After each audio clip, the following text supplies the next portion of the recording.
வந்தே மாதரம் சாமானியன் குரல் தேசியவாதிகளுக்கு எனது அன்பான வணக்கங்கள். ஈத் பெருநாளை நிம்மதியாகவும் சந்தோஷமாகவும் பாதுகாப்பாகவும் நாங்கள்லாம் கொண்டாடி இருக்கோம். அதற்கு ஒரே காரணம் பார்த்தோம்னா நம்முடைய பாரத பிரதமர் மோடி ஐயா அவர்களும் இங்கே இருக்கும் சனாதன தர்மத்தை பின்பற்றக்கூடிய சகோதரர்களும் தான். இதுல எந்த விதமான மாற்று கருத்துக்களுமே இல்லை. ஏன்னா மற்ற நாடுகள், இஸ்லாமிய நாடுகள்லாம் பார்த்தோம்னா நோன்பு வைக்க முடியாம, ஒரு நல்ல ட்ரெஸ் கூட வாங்க முடியாம, ஒரு நிம்மதியாக கூட வாழ முடியாத சூழ்நிலைகள்ல ஒரு இஸ்லாமிய நாடுகளே இருக்கும்போது, இங்கே இருக்கும் இஸ்லாமியர்கள் அத்தனை பேருமே ஒரு பாதுகாப்பான சூழ்நிலையில வாழ்ந்துகிட்டு இருக்கோம். இது 100க்கு 100 உண்மை. எல்லாரும் ஏற்றுக்கொள்ளக்கூடிய உண்மை. துரந்தர் மூவி ரிலீஸ் ஆயிருக்கு. Sorry sorry Vijay sir, Durandhar 2 movie release ஆயிருக்கு. இன்னைக்கு இருக்கும் இளைஞர்கள் அந்த படத்தை நிறைய பார்த்து நல்லா செலிப்ரேட் பண்ணிக்கிட்டு இருக்காங்க. அவங்க மனசுலயுமே ஒரு தேசிய சிந்தனை இறங்கிக்கிட்டு இருக்கு. அவங்க மனசுல ஒரு தேசிய நீரோட்டம் வந்துகிட்டு இருக்கு அப்படின்னு நினைக்கும் போதே உண்மையாகவே ரொம்ப சந்தோஷமாக இருக்கு. இது ஒரு யாருமே எதிர்பார்க்காத ஒரு மாற்றம். இந்த சமயத்துல பார்த்தோம்னா நிறைய பேர் இந்த படத்தை அஸ் யூஷுவலா சொல்ற மாதிரி இது ஒரு ஒரு புரப்பகண்டா மூவி. இது ஹிந்துத்துவாவை மேலெடுத்து கொண்டு போறதுக்காக பாஜகவுக்காக எடுக்கப்பட்ட படம் அப்படின்னு சொல்லிட்டு டைரக்டர் அமீர் அவர்கள் கூட சொல்லியிருக்காங்க. இது ஏற்றுக்கொள்ள முடியாத ஒரு வாதம். ஏன்னா கேரளா ஸ்டோரி உண்மையிலேயே நடந்தது.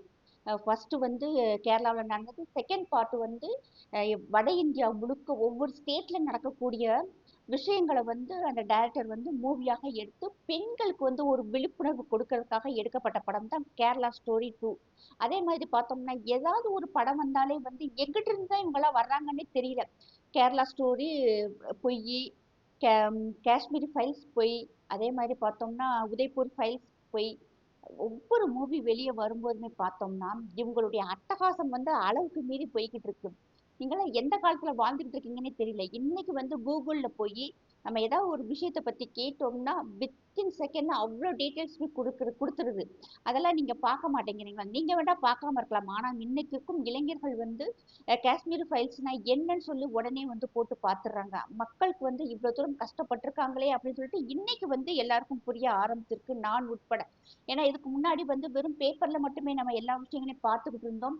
நமக்கெல்லாம் அந்த வாய்ப்புகள் கூட இல்லை. ஆனா இன்னைக்கு கேரளா ஸ்டோரியில நடந்தது என்னன்னு நமக்கு தெரியுது. காஷ்மீர் ஃபைல்ஸ்ல என்ன நடந்துச்சு நமக்கு தெரியுது. இன்னைக்கு அமீர் அவர்கள் சொல்றாங்க இந்துத்துவாவை தூக்கி பிடிக்கிறதுக்காக பாஜகவை அதாவது வலுப்பெற வைப்பதற்காக எடுக்கப்பட்ட படம் தான் துரந்தர் 2 அப்படிங்கிறாரு. துரந்தர் ஃபர்ஸ்ட்ல பார்த்தோம்னா அங்க அது பலூச்ல நடக்கிற விஷயம், ரஹ்மான் டக்காயத்தை பற்றியும், அதே மாதிரி நம் நாட்டில இருந்து பணம் அச்சடிக்கக்கூடிய அந்த மிஷினை அவங்க எப்படி வாங்கியிருக்காங்க, அதன் மூலமாக ஹனானி பிரதர்ஸ் எந்த விதமாக அவங்க உயரத்துல வந்தாங்கிறத அந்த படத்தை காமிச்சிருக்காங்க. இப்ப 2வது மூவி பார்த்தோம்னா பணம் மதிப்பிழப்பு வந்த போது நமக்கு யாருக்குமே இவ்வளவு விஷயங்கள் தெரியல. ஒரு சிலருக்கு மட்டும்தான் தெரியுது.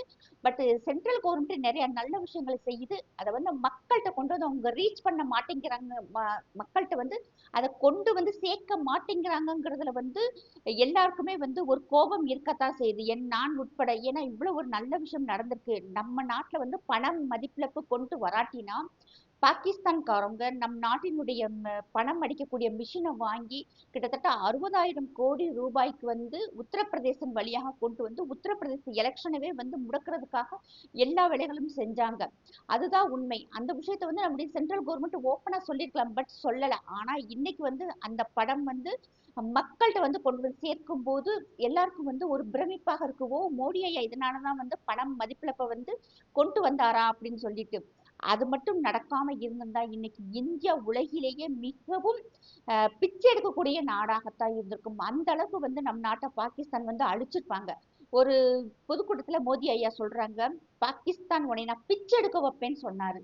ஆனா அப்ப ஆச்சரியமா இருந்துச்சு, எப்படி இதை சொல்றாரு, என்ன பண்ண போறாரு? எல்லாரும் சொல்றாங்க இல்லையா, சும்மா ஒரு அதாவது ஸ்டேட்மெண்ட் தானே அப்படின்னு எல்லாரும் நினைச்சிருப்பாங்க.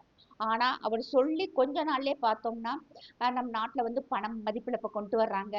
கிட்டத்தட்ட பார்த்தோம்னா பாகிஸ்தான் இன்னைக்கு அவர் சொன்னதை விட பல மடங்கு, கிட்டத்தட்ட பார்த்தோம்னா 350 வருஷம் 400 வருஷத்துக்கு பின்னாடி போயிருக்கு. இன்றைக்கு இருக்க இந்தியா மாதிரி பாகிஸ்தான் டெவலப் ஆகி வர்றதுக்கு 350 400 வருஷம் ஆகுமா? நினைச்சே கற்பனையே பண்ணி பார்க்க முடியல. அந்த அளவுக்கு நொக்குன்னு நொக்கியிருக்காங்க. இன்னைக்கு ஒவ்வொரு படமுமே எப்படி ப்ரொபகண்டா மூவின்னு அமீர் அவர்கள் சொல்றாங்கன்னு தெரியல. முதல்ல எல்லா மனுஷருமே முதல்ல நம்ம இந்தியர்கள், அதற்கு பிறகுதான் மதம். ஏன்னா பார்த்தோம்னா இன்னைக்கு ஒவ்வொரு இஸ்லாமிய நாடும் எந்த அளவுக்கு வந்து கேவலமா போய்கிட்டு இருக்குன்னு நமக்கு தெரியும். ஆனா அமீர் அவர்கள் சொல்றது வந்து 100க்கு 100 வந்து பொய் தகவல் தான். எல்லா படமுமே வந்து வரலாற்று ஆதாரங்களோட தான் இன்னைக்கு வந்து டைரக்டர் வந்து எடுத்திருக்காங்க. இப்ப அவர் வந்து ஆதித்ய தார் ஒரு காஷ்மீர் பண்டிட். அவர் நினைச்சிருந்தாங்கன்னா கண்டிப்பாக காஷ்மீர் ஃபைல்ஸை விட ஒரு வலி மிகுந்த படத்தை வந்து கொடுத்திருக்க முடியும். ஏன்னா அவருடைய முதல் மொழி பார்த்தோம்னா உரி த சர்ஜிக்கல் ஸ்ட்ரைக், அந்த படம் தான் அவருடைய முதல் படம். அந்த படத்திலே வந்து எந்த அளவுக்கு காங்கிரஸ் அரசாங்கம் செய்த கொடுமைகளையும், பாகிஸ்தான் கவர்மெண்ட் அந்த தீவிரவாதிகளை வச்சு நம்மளை என்ன பாடுபடுத்தி இருக்கிறாங்க அப்படிங்கிறதுமே வந்து தெளிவாக எடுத்திருப்பாரு. அதே மாதிரி தான் இப்ப துரந்தர் மூவியுமே பார்த்தோம்னா, அப்ப அடுத்த நாடு நம் நாட்டை வந்து என்ன வேண்டாலும் செய்யலாம், அதை வந்து நம்ம ஏத்துக்கிறணும் அப்படிங்கிறது இது எந்த விதத்துல நியாயம்னு எனக்கு தெரிய மாட்டேங்குது. அமீர் அவர்கள் உங்களுடைய திங்கிங்கை நீங்க மாத்திக்கிறது நல்லது. நீங்களும் ஒரு டைரக்டர் தான். இதுவே தான் ஆதித்ய தார் வந்து அங்க நம்ம இந்தியாவுல நடக்கும் ஒவ்வொரு விஷயத்தையுமே வந்து படமாக வெளியே கொண்டு வரும்போது இன்னைக்கு இருக்கும் இளைஞர்களுக்கு வந்து உண்மை விஷயம் தெரிய வருது. அதுல நடிச்சிருக்கும் இஸ்லாமியர்களாக இருந்தா நீங்க அவங்களுக்கு வந்து கொடை பிடிக்க வேண்டிய அவசியமே இல்லை. பாகிஸ்தான்ல இருக்க பயங்கரவாதியை பயங்கரவாதின்னு தான் சொல்லணும், தீவிரவாதி தீவிரவாதின்னு தான் சொல்லணும். அவன் ஒரு இஸ்லாமியன்றதுக்காக நீங்க அவங்களுக்கு சப்போர்ட் பண்றீங்கன்னா இங்க இருக்கிற இஸ்லாமியர்கள் பாதிக்கப்படுறாங்க, அதை நீங்க புரிஞ்சுக்கணும். இன்னைக்கு நீங்க வசதியானவர், நீங்க நல்ல முறையில வந்து பணம் சேர்த்து வச்சுக்கிட்டீங்க, எந்த மூலியமாக உங்களுக்கு பணம் வரலாம், உங்களுக்கு கவலை இல்லை. ஆனா சாதாரண பொதுமக்கள் வந்து இங்க பலிகடாக ஆயிக்கிட்டு இருக்கிறாங்க.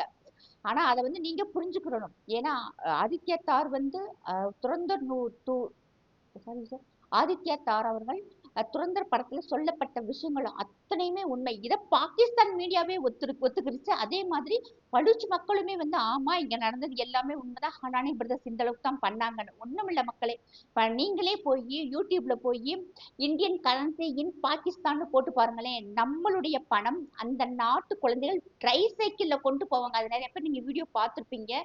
அந்த நாட்டுல அந்த அதாவது பணம் மதிப்பிழப்பு வர்றதுக்கு முன்னாடியேவும் அங்க இருக்கிற ஏடிஎம்ல இந்தியன் மணி வருது. அந்த பணத்தை கொண்டு போயிட்டு அங்க இருக்கும் எந்த கடைகள்ல வேண்டாலும் பணத்தை வந்து மாத்திக்கலாம். இப்போ ஒரு எக்ஸாம்பிள் சொல்றேன். இப்ப மற்ற நாடுகள், இப்ப பாகிஸ்தானோ பங்களாதேஷோ அந்த பணத்தை நம்ம நாட்டு கடைகள்ல கொடுத்தா வாங்குவாங்களாம்? கண்டிப்பாக வாங்க மாட்டாங்க. இது வந்து பெரிய வேற ஒரு இஷ்யூ ஆயிடும். தேச துரோக வழக்கு மாதிரி கூட ஏதாவது ஒரு வழக்கு பாஞ்சிடும். ஆனா பாகிஸ்தான்ல நம்ம இந்தியன் ரூபியை வச்சு அவங்க அதாவது வியாபாரம் செஞ்சுக்கிட்டு இருந்திருக்காங்க. இருக்குது நிறைய யூடியூப் வீடியோஸே இருக்கு. அங்க போய் பார்த்தா அவங்களே சாதாரணமா நம்ம பணத்தை கொடுத்தா வாங்குவாங்க. இப்ப வாங்க மாட்டாங்க. அவங்களுக்கு தெரியுது இப்ப இந்த பணம் வந்து செல்லாது அப்படின்ட்டு. அப்ப அவரு அதாவது பணம் மதிப்பிழப்புக்கு முன்னாடி பார்த்தோம்னா நம்மகிட்ட எல்லாத்தையுமே வந்து பணம் ரொம்ப சரளமாக புழங்குச்சு. இப்ப வந்து கொஞ்சம் கண்ட்ரோல் பண்ணாங்க. இப்ப மறுபடியும் வந்து நம்மளுடைய வியாபாரம், நம்முடைய பொருளாதாரம் நல்ல மேல போகவும் நம்மகிட்ட வந்து ஒரு பணம் வந்து புழக்கம் அதிகமாக இருக்கு. ஆனா மற்ற நாடுகள்ல இப்படி கண்டிப்பாக சாத்தியமே படாது. அதை வந்து நம்முடைய பாரத பிரதமர் ரொம்பவும் அதாவது எப்படி சொல்றது, ஒரு சாதுரியமாக ஒரு புத்திசாலித்தனமாக வந்து அதை கையாண்டிருக்காங்க. காஷ்மீர் ஃபைல்ஸ் ஹிந்துத்துவாவை மட்டும் சொல்லல, பாஜகவை எங்கேயுமே தூக்கி பிடிக்கல. அதுல காஷ்மீரி பண்டிட்டுகள் எந்த அளவுக்கு வந்து கொடுமைப்படுத்தப்பட்டாங்க, அவங்க எந்த அளவுக்கு வந்து 1990ல வந்து அவங்கள வந்து அடிச்சு வெளியே பத்துனாங்கிற முதற்கொண்டு அந்த படத்துல வந்து காமிச்சிருப்பாங்க. அதுல அது மாதிரி ஒரு இஸ்லாமிய பயங்கரவாதத்தால பாதிக்கப்பட்ட ஒரு குடும்பத்துல இருந்து வந்தவர் தான் இந்த படத்தினுடைய டைரக்டர் ஆதித்யா தார். கண்டிப்பாக அவர் மனசுல அந்த ஒரு ஏக்கம் இருந்திருக்கு, ஒரு கோபம் இருந்திருக்கு. அதன் வெளிப்பாடு அவர் தேசியத்தின் பக்கம் வந்து இன்னைக்கு நடக்கிற விஷயங்களை ஃபுல்லா கொண்டு வருவாரு. அடுத்து அடுத்த ஒரு மூவி கூட பாகிஸ்தான்ல காஷ்மீரி பண்டிட்டுகள் எந்த அளவுக்கு பாதிக்கப்பட்டிருக்காங்கன்னு ஒரு படம் எடுத்தாங்கன்னா இஸ்லாமியர்களுடைய நிலைமை இன்னும் மோசமாகத்தான் ஆகும். அதனால அமீர் அவர்கள் உங்களுடைய ஐடியாலஜியை மாத்திக்கிறணும். அடுத்து இன்னொன்னு ஒண்ணு சொல்லியிருக்கீங்க. அதாவது பார்த்தோம்னா நாட்டின் பிரதமராக இருந்தாலும், நாட்டின் ஜனாதிபதி முதல் குடிமகனாக இருந்தாலும், உலகத்திற்கே இசை நாணியாக இருந்தாலும் வந்து கோயில் கருவறைக்குள்ள போக முடியாது. எப்பதான் வந்து இங்க சமத்துவம் மலரும் அப்படின்னு தெரியல அப்படின்னு சொல்லி கேட்டிருந்தீங்க. ரொம்ப ஈஸியா வந்து சமத்துவம் சமூக நீதியும் வந்து கொண்டு வர முடியும். ஒண்ணும் இல்ல, நம்ம உங்களுக்கு புரியுற மாதிரி சொல்லணும்னா நம்முடைய ஸ்டாலின் ஐயா திருமாவளவன் சாருக்கு வந்து ஒரு சோஃபா குஷன் கொடுத்தாங்கன்னா சமூக நீதி சமத்துவம் வந்து வந்துரும். அப்படி இல்லாட்டினா நீங்க ஏன் உங்களுடைய பிள்ளைகளுக்கு ஒரு மோதினார் வீட்டுல பொண்ணோ பையனோ எடுத்தீங்கன்னா அதுவும் வந்து சமூக நீதி சமத்துவம் ஆயிரும். அதே மாதிரி பார்த்தோம்னா இன்னைக்கு வந்து ஆதித்யா தார் வந்து கேரளா ஸ்டோரி, உரி, துரந்தர் இது மாதிரி மூவிகள் அவங்க எடுக்கிறாங்க இல்லையா? அதே மாதிரி நீங்கள் கூட அஜ்மல் கசாபை பத்தி படம் எடுக்கலாம், யாகூப் மேமனை பத்தி படம் எடுக்கலாம், முக்தார் அன்சாரி, அஷ்ரப் அன்சாரி, ஆஹ் ஆத்திக் அஹ்மத் இவங்கள பத்தி கூட நீங்க இவங்கள பத்தியுமே நீங்க எல்லாம் படம் எடுக்கலாம். மசூத் அசாரை பத்தி கூட நல்ல விதமா கூட படம் எடுக்கலாம். ஏன்னா அவங்கள வந்து தியாகிகள் இல்லையா? அவங்களுக்கு ஏதாவது ஒண்ணுனா தான் இங்க இருக்கிறவங்களுக்கு வந்து துடிக்குது. இங்க என்ன நடக்குதுன்னு யாருமே பாக்குறதில்ல, யாருமே கவனிக்கிறதே இல்லை. அதனால அமீர் அவர்களே, நீங்க வந்து சமூக நீதி சமத்துவம் வேணும்னா ஃபர்ஸ்ட் வந்து ஸ்டாலின் ஐயா வீட்ல இருந்து ஆரம்பிக்கலாம். உங்க வீட்ல இருந்து நீங்க ஆரம்பிக்கலாம். தௌஹீத் ஜமாத்ல இருக்கிறவங்க ஒரு பையனுக்கோ அவங்க வீட்டு பொண்ணுக்கோ வந்து உங்க வீட்டுல பொண்ணு எடுக்கலாம், பையன் எடுக்கலாம். இது வந்து இது பார்த்தோம்னா சமூக நீதி சமத்துவம் வந்துடும். எப்ப பார்த்தாலும் இந்துக்களவே வந்து நோண்டிக்கிட்டே இருக்கணுங்கிற விஷயத்துல இருந்து நீங்க முதல்ல வாங்க. உங்க கமெண்ட் நீங்க அந்த ஒரு போஸ்ட் கீழே நான் கமெண்ட் எல்லாம் படிச்சேன். நிறைய பேர் கேட்கப்பட்ட கேள்விகள் என்ன தெரியுமா? எங்களை வந்து நீ நோண்டிக்கிட்டு இருக்கியே, நீ ஏன் வந்து உங்க பள்ளி வாசலுக்குள்ள பெண்களை அனுமதிக்க மாட்டேங்கிறீங்க அப்படின்னு சொல்லி கேக்குறாங்க. ஒண்ணு இல்ல ரெண்டு இல்ல, கிட்டத்தட்ட பல நூறு பேர் அதவே கேட்டிருந்தாங்க. ஏன் வந்து நீங்க பெண்களை பள்ளிவாசலுக்குள்ள தொழுக அனுமதிக்க மாட்டேங்கிறீங்கன்னு கேட்டிருந்தாங்க. தாராளமாக பதில் சொல்லலாம். நான் சொன்ன அசிங்கமா இருக்கும். அதனால ஏன் வந்து நீங்க பெண்களை பள்ளிவாசலுக்குள்ள அனுப்ப மாட்டேங்கிற உண்மையான ரீசனை நீங்க சொல்லிட்டீங்கன்னா மரியாதையாக இருக்கும். இனிமேலுமே பாத்தீங்கன்னா உங்களுடைய ஐடியாலஜி உங்களோட மட்டும் வச்சுக்கோங்க. ஏன்னா பாதிக்கப்படுறது சாதாரண பொதுமக்கள். வீடு கிடைக்க மாட்டேங்குது, வேலை கிடைக்க மாட்டேங்குது. திருப்பரங்குன்றம் இஷ்யூ குஜராத்ல எதிரொலிக்குது. குஜராத்ல இருக்க முஸ்லிம்களுக்கு ஹிந்துக்கள் வேலை வேலை தர மாட்டேங்கிறாங்க. வெஸ்ட் பெங்கால்ல இருக்கிற ஆபீஸ்ல இஸ்லாமியர்கள் வேலை பார்த்துக்கிட்டு இருக்காங்க. ஏதாவது ஒரு காரணத்தை சொல்லி இஸ்லாமியர்களை வேலைக்கு அனுப்புறாங்க. எங்களுடைய சகோதரர்கள் அவங்க கோயில்ல விளக்கேத்த தமிழ்நாட்டுல விட மாட்டேங்கிறாங்களாம். இவங்களை வந்து நம்ம வளர்த்து விட கூடாதுன்ட்டு வேலை இல்லாம போயிருது.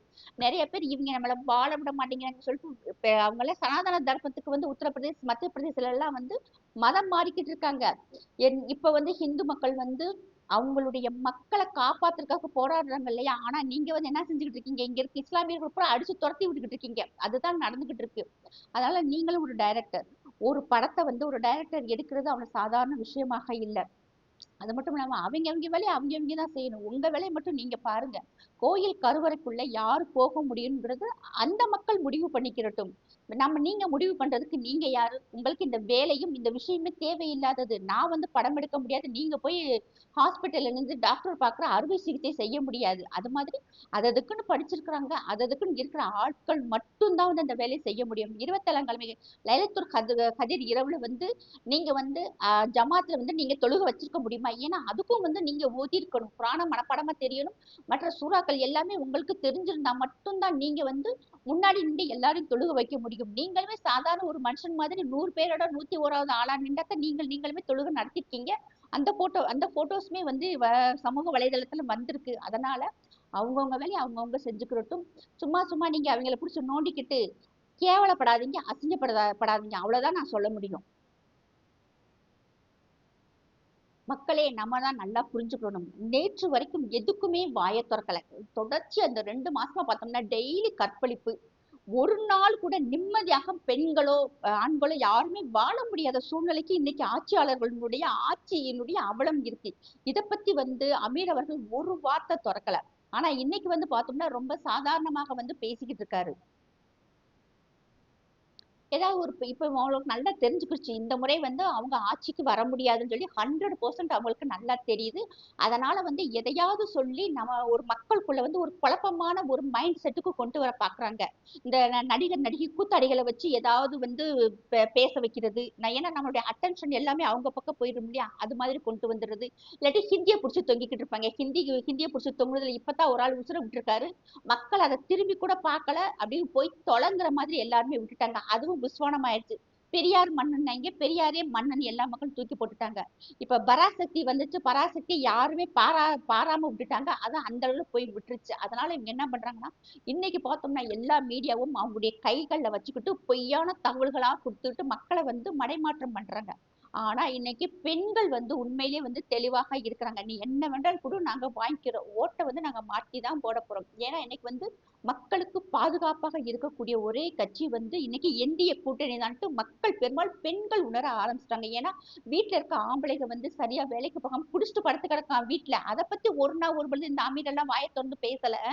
80 வயசு பாட்டியில இருந்து 70 வயசு பாட்டி, 65 வயசு பாட்டி, குழந்தைகள் பார்த்தோம்னா 17 வயசு குழந்தையில இருந்து 2.5 வயசு பச்சை மண்ணு, அந்த மண்ணுக்கு நடந்ததுக்கு எல்லாமே வந்து இந்த அமீர் வந்து வாயை திறந்து ஒரு வார்த்தை பேசல. ஆனா இன்னைக்கு வந்துட்டாரு வாயை தூக்கிக்கிட்டு. கோயில் கருவறைக்குள்ள யாரும் போக முடியாதுன்னு அது இவருக்கு தேவையா? அதனால கமெண்ட்ல மக்கள் நல்லா சாத்து சாத்துன்னு சாத்தியதுங்க. இதே ஒற்றுமையோட எல்லா மக்களுமே இருந்து ஓட்டு போட்டு ஒரு ஆட்சி மாற்றம் கொண்டு வந்தா மட்டும்தான் இருக்கிற மக்கள் வந்து நிம்மதியாக வாழ முடியும். இல்லாட்டினா இன்னும் ரொம்ப சீரழிவாயிடும். இவங்களுக்குலாம் என்ன தைரியம் தெரியுமா? இந்த 2ஆம் நம்பர், 3ஆம் நம்பர், 4ஆம் நம்பர் வேலை பார்க்குறவங்க மட்டும்தான் அடுத்த முறை வந்து ஆட்சி மாறக்கூடாது. இதே திமுக ஆட்சி வந்து நமக்கு வரணும் அப்படின்னு நினைக்கிறாங்க. ஏன்னா அவங்க மட்டும் நல்லா இருந்தா போதும். மக்கள் வந்து எக்கெடு கெட்டு போனாலும் என்னன்னு சொல்லிட்டு அவங்களுக்கு அதை பத்தி கவலையே இல்லை. ஆனா சாதாரண பொதுமக்கள் எல்லாருக்குமே வந்து ஒரு பயம் இருக்கு. ஐயோ அடுத்து இவன் ஆட்சிக்கு வந்துருவானோ அப்படின்ட்டு என்கிட்ட நிறைய பேர் கேட்பாங்க. அதெல்லாம் வரமாட்டாங்க. தைரியமாக நீங்க இருங்க. சந்தோஷமா போய் என்டிஏ கூட்டணிக்கு ஓட்டு போடுங்க அப்படின்னு சொல்லியிருக்கேன். நீங்களும் உங்களால முடிஞ்சு 10 பேருக்கு வந்து இன்னைக்கு நடக்கிற ஆட்சி நடக்கும் அவலங்களை நம்ம எடுத்து சொன்னாலே போதும். அந்த பொய் தகவல்கள் வர்ற அந்த ஐடிகள் எல்லாம் பிடிச்சி சாத்துன்னு சாத்துனா அவங்க பூரா அடங்கிடுவாங்க. இப்ப இந்த பாகிஸ்தான் பிச்சை எடுக்குது, பங்களாதேஷ் பிச்சை எடுக்குது, ஸ்ரீலங்கா ஒண்ணும் இல்லாம போயிருச்சு. அடுத்து இன்னும் சாத்து வாங்க வேண்டிய ஒரு நாடு இருக்கு துருக்கியை முடிச்சு இவங்க சாத்துன்னு 2 குண்டை போட்டாங்கன்னு வச்சுக்கோங்களேன், அவங்க எல்லாம் அடங்கிடுவாங்க. அங்க இருந்துட்டு இங்க வந்து டைரக்ஷன் கொடுக்குறாங்க, இப்படி இருங்க அப்படி இருங்கன்னு. துருக்கியை 4 சாத்தனைங்களுக்கு இவங்க எல்லாம் அடங்கிடுவானுங்க. ஈரானுக்காக பேசுறாங்க, காஜாவுக்கு பேசுறாங்க, பாலஸ்தீன் பத்தி பேசுறாங்க. ஆனா இங்க இருக்கும் மக்களுக்கு ஒரு இந்தியராகவும் நடந்துக்க மாட்டேங்கிறாங்க, தமிழராகவும் நடந்துக்க மாட்டேங்கிறாங்க, இஸ்லாமியராகவும் நடந்துக்க மாட்டேங்கிறாங்க. ஒரு நல்ல இஸ்லாமியர் இருந்தா போன வாரம் ஒரு மனநலம் பாதிக்கப்பட்ட ஒரு இஸ்லாமிய பெண்ணை வந்து கெடுத்திருக்காங்க. அவனுக்காக இந்த அமீர் குரல் கொடுத்தாரா இல்ல இந்த இஸ்லாமிய இயக்கங்கள் குரல் கொடுத்ததா, இஸ்லாமிய கட்சிகள் குரல் கொடுத்தாங்களா? எதுக்குமே வாயத்திறக்கல. ஏன்னா இன்னைக்கு அவங்க கட்சி வந்து அவங்க சார்புள்ள கட்சி இன்னைக்கு ஆட்சியில இருக்கு. வெளியே வந்து தெரிஞ்சிடக்கூடாது அப்படின்ட்டு நீங்க இவங்க தெரியப்படுத்தாட்டி இன்னைக்கு சோசியல் மீடியா வித்தின் செகண்ட்ல அப்படி அடுத்த செகண்ட் வந்து நமக்கு சோசியல் மீடியா வந்து எல்லாத்துலயுமே போட்டு விட்டுறாங்க. அதே மாதிரி சோசியல் மீடியா வந்து இப்ப நல்லா ஸ்ட்ராங் ஆகிக்கிட்டு இருக்கு. அதுக்குமே பார்த்தோம்னா காவல்துறையை வச்சு இவங்க வேற வேலை பார்த்துக்கிட்டு இருக்காங்க. மக்கள் யாரும் பயப்படவே கூடாது. நம்ம தைரியமாக இருக்கணும். இன்னைக்கு நம்ம கையில மொபைல் இருக்கு. தைரியமாக நம்ம நம்முடைய கருத்துக்களை முன்வைக்கணும். மக்களுக்கு வந்து சாதாரண மக்களுக்கு ஒரு விழிப்புணர்வு கொடுக்கணும். அதுதான் இன்னைக்கு நம்ம முக்கியம். மொத்தமாக ஒற்றுமையாக இருந்து ஒரு நல்ல ஆட்சி மாற்றத்தை கொடுக்கணுங்கிறது ஒவ்வொரு தமிழருடைய கடமை, ஒவ்வொரு இந்தியனுடைய கடமை. ஜெய்ஹிந்த், ஜெய் பாரத்.